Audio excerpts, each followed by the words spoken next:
Hello and welcome to BBC World News.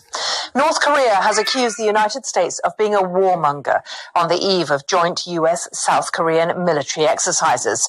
Monday's drills are the largest ever involving US and South Korean troops. Meanwhile, President Trump's national security advisor has said the US and its allies are in a race to tackle the problem with North Korea before the reclusive state achieves its nuclear ambitions. Celia Hatton reports. American military might on display near the Korean peninsula. Here, a rare sight. 3 U.S. aircraft carriers, so-called super carriers, brought together last month for the first time in a decade.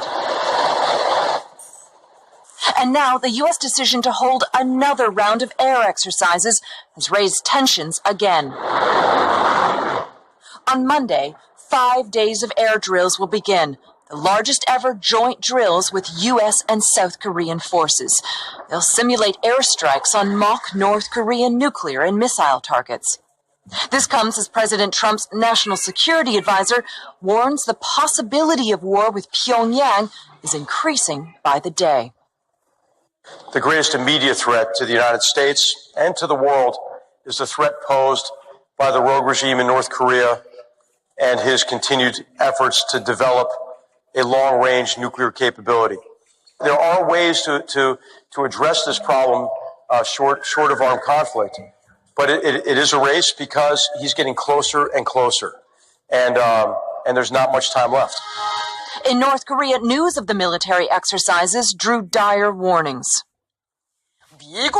If the Korean peninsula and the world are embroiled in the crucible of a nuclear war because of the reckless nuclear war mania of the United States, the US must take full responsibility for it.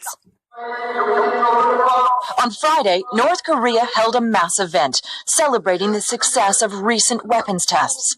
The latest one sent a missile higher than ever before, putting the continental United States in striking range. Now, Pyongyang is rushing to perfect its weapons technology, including the development of a nuclear warhead that can fit on a missile. Kim Jong-un is getting closer to his nuclear ambitions. Here, he inspects a factory making tires for missile launch vehicles.